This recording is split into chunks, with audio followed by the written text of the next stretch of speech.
Boa tarde, pessoal. Então, vamos aí dar continuidade às nossas aulas de uma forma um pouco diferente, uma metodologia aí mais online.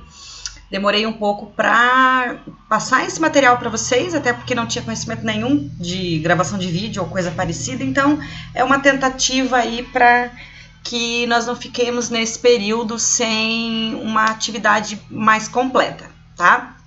Então, vamos só nos situar da estrutura das nossas aulas. Nós tivemos aula, então, no dia 13. No dia 13, nós tivemos a atividade da ação popular. Tivemos a aula da ação popular. E vocês me protocolaram via e-mail essa ação popular, tá? Eu já li todas as ações populares que vocês me mandaram, ok? E tem algumas considerações, vou fazer algumas correções com base nessas ações que eu já li, ok? Aí eu vou gravar o vídeo da mesma forma da desapropriação, da aula de desapropriação e da correção de desapropriação, que seria então a nossa atividade do dia 20, que eu também já postei no RA, vocês já fizeram e devem me protocolar ela hoje, certo? E vou gravar também a aula de hoje da nossa atividade do dia 27 e faço a correção da mesma forma em próximos vídeos. Peço para vocês que me mandem a partir de agora as peças em Word, não Word online nem em PDF. Para quê? Para que eu possa fazer as considerações no revisor do Word e devolver para vocês, para que vocês tenham essas peças também corrigidas, ok? Então vamos lá. Na nossa ação popular, pessoal, vocês têm o slide, acompanharam o slide aí. Então, excelentíssimo senhor, doutor, juiz de direito da vara primeira, segunda, terceira, da Fazenda Pública, da comarca de Suspiro do Oeste ali, que era a nossa comarca do nosso case. Então, temos a qualificação do nosso cliente. Deixo em vermelho aqui duas situações que devem ser apontadas, que vocês apontaram certinho nas peças, que é o fato do autor ser maior e o autor ele ter título de eleitor. Vejam aqui, tá? Ele... não consigo mexer. Que ele tenha título de eleitor, tá? Tem aqui na peça, eu esqueci de grifar em vermelho para vocês prestarem atenção nessa situação, que o nosso cliente, ou no caso, quem for propor a ação popular como requisito obrigatório para a competência de propositura dessa ação, ele precisa ser maior de idade e possuir título eleitoral, tá?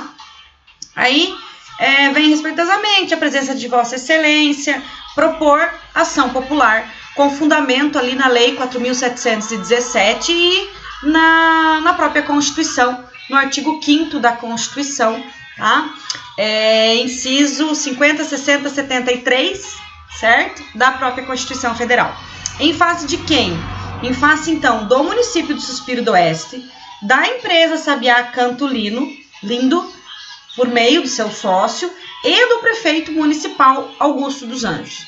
Nós falamos em sala e retomo aqui a seguinte orientação, porque o município Suspiro do Oeste e também o prefeito novamente qualificado, porque aqui eles respondem como pessoas distintas. O município de Suspiro do Oeste responde enquanto município e o prefeito municipal Augusto dos Anjos responde enquanto prefeito, mas mais do que isso, enquanto Augusto dos Anjos, enquanto pessoa física, ok? Dos fatos, sem muita delonga, certo? Cuidem para fazer os fatos aí de uma forma clara, concisa, mais curta. Os fatos não pontuam na OAB, mas de igual forma eles entram dentro daquela pontuação de estética, tirocínio, ordem e organização da peça, tá? Dentro do direito, nós temos a legitimidade ativa, que ela é um ponto que precisa ficar claro dentro da peça. Por que ela precisa ficar claro na peça? Porque se eu não tenho a legitimidade ativa para propor a ação, eu não posso propor a ação, tá? Qual é a minha legitimidade ativa? A minha legitimidade ativa é o meu cliente ser maior e ser portador de título de eleitor, tá? A legitimidade ativa possui fundamento no artigo 5º da Constituição. Todos colocaram isso na peça. Faço pequena consideração que muitos só copiaram o slide e colocaram isso na peça também, tá? Para vocês terem certeza que a professora leu todas as peças, então eu vi isso em várias peças, não todas como sempre, mas várias peças, elas só replicaram o conteúdo ipsis literi que eu coloquei para vocês dentro do direito. Isso Comentarei daqui a pouco, nos próximos capítulos. A ausência do processo licitatório. Então, qual era a tese que levantaríamos dentro da ação popular? A ausência do processo licitatório. Lembrem e verifiquem aí na historinha que, no caso em específico, houve a contratação de uma empresa para entrega de material sem o devido processo licitatório.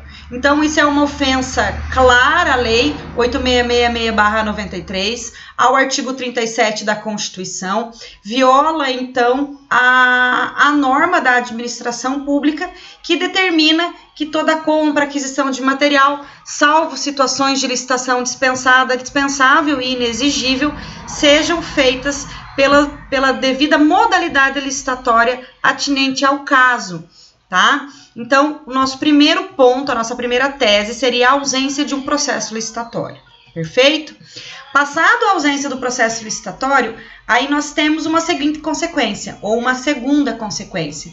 Nós não tivemos, então, o processo licitatório, e em vista da ausência do processo licitatório, nós tivemos uma lesão ao patrimônio e ao princípio da moralidade. Lembrem que na aula nós passamos e reafirmamos bastante a situação que o princípio da moralidade ele já é reconhecido pela doutrina e pela jurisprudência como uma situação que cabe à ação popular mesmo sozinho, tá? Mesmo havendo aí doutrinas divergentes na aplicação da ação popular pelo princípio da moralidade mesmo que sozinho, tá?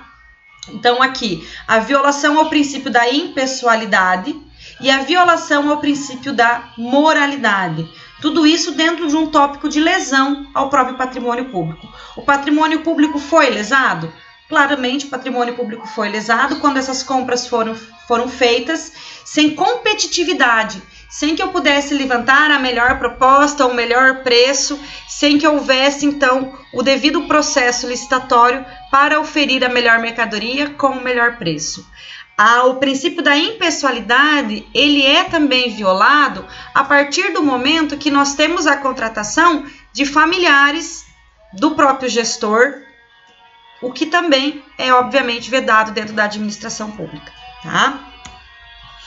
Aí, pessoal, como eu falei antes que seriam cenas dos próximos capítulos, basicamente ninguém colocou tutela de urgência. Eu coloco basicamente porque tiveram alunos que colocaram sim, tá? Isso nós falamos em sala, que no slide não tinha tutela de urgência para vocês analisarem se essa tutela de urgência ela seria cabível ou não. Obviamente, ela seria cabível na ação popular, porque não adianta eu ter entregue todo o material contratado com essa empresa e só depois sair a minha sentença. Então, a entrega desse material, obviamente, se a empresa entregou esse material, mesmo que de forma irregular, eu preciso fazer o pagamento, porque eu não posso também proteger a administração pública para um enriquecimento ilícito. Então, se a empresa me entrega o material devidamente contratado, por obviedade que eu preciso entregar para a empresa o valor referente a esse material. Então, o que eu quero na tutela de urgência? Que suspenda o recebimento desse material contratado. Porque se eu não tenho o recebimento do material, eu não vou ter o pagamento da empresa pela municipalidade. Então, eu vou suspender o prejuízo iminente do erário, o prejuízo que está reincidentemente acontecendo com o erário, da aquisição, ou melhor, do recebimento dessas mercadorias previamente adquiridas, tá? Dentro do meu pedido de tutela, eu vou colocar os requisitos do artigo 300 do CPC, vou trazer aqui o periculum in mora e o fumus boniuris, a verossemelhança do direito alegado ou fundado receio de dano irreparável. Cada um de vocês já tem aí uma base doutrinária de como vocês montam a tutela. E eu vou pedir o que dentro dessa tutela? Eu vou pedir, então, que se suspenda o recebimento das mercadorias contratadas com a empresa. Então, eu não quero mais que essas mercadorias sejam entregues, eu não quero mais que essas mercadorias sejam recebidas e, por via de consequência, sejam pagas pelo erário, no caso, o município, tá? Eu também tenho a base da própria lei, da 4.717/65, lá no seu parágrafo 4º, no artigo 5º, que fala da possibilidade da tutela do pedido liminar dentro da ação popular, ok? Aí, pessoal, vem o nosso pedido. Percebam que a ação popular é uma ação simples, curta, tá? Ela não é uma ação complexa como um mandado de segurança, mas da mesma forma é uma ação bastante manejada e muito cobrada, principalmente em direito constitucional, mas é uma ação também cobrada dentro do direito administrativo, que é o foco da nossa prática. Então, nos pedidos, eu começo pedindo, obviamente, o deferimento da tutela de urgência pleiteada para a suspensão do fornecimento do material escolar, que é lá no nosso case, aquilo que nós temos como a ser entregue por essa empresa, ok? Requer, então, que seja deferida a citação dos réus, são mais de um, para que respondam os termos da presente ação, sobre pena de serem tidos como verdadeiros os fatos aqui narrados. Quero a intimação do representante do Ministério Público sempre. Então, nós vimos na aula da ação popular que o Ministério Público ele é custos lege na ação popular. Quero aqui a cópia integral desse processo, do que ensejou, do que deu aso à aquisição desse material. Então, requisitado do município réu, na pessoa do prefeito municipal, também réu, na presente demanda, cópia integral dos documentos administrativos que tratam do fornecimento do material escolar. Até porque eu falo procedimento administrativo, porque nós não tivemos licitação. Acreditamos que houve um determinado procedimento e queremos saber qual foi, ok? Aí eu vou pedir o julgamento procedente da ação para o fim de declarar a nulidade do ato, tá? Contra a aquisição, então o ato de aquisição desses materiais escolares, com a consequente anulação do contrato administrativo, porque eu não tive processo licitatório, mas eu tive um contrato administrativo que contratou essa empresa para que fizesse a entrega desse material escolar, tá?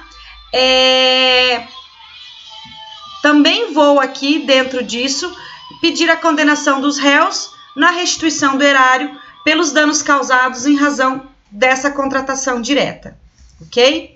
Requer também a condenação de honorários advocatícios e, por fim, eu vou requerer também a isenção de custas para o recebimento dessa presente ação popular, nos moldes aí do artigo 5º da Constituição Federal. Como nós vimos, a ação popular, ela é uma ação que não tem custas para o seu ingresso, custas para a propositura da ação, tá?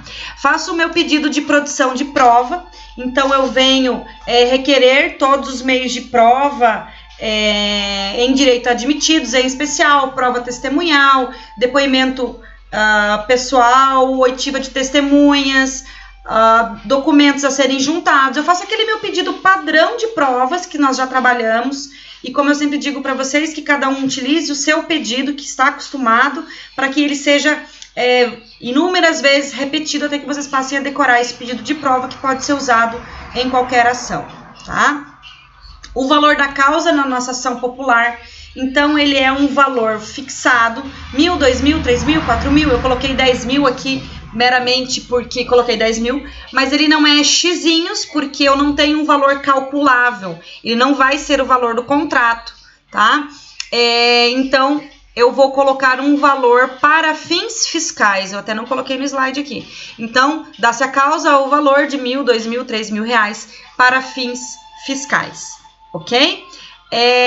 O Marcelo me fez um bilhete aqui que no decorrer da ação eu falei ação civil pública no lugar de ação popular, porque eu estou fazendo o caso de uma ação civil pública aqui para vocês. A nossa ação de hoje é ação popular, tá? Fica retificado o meu erro no decorrer da peça, ok?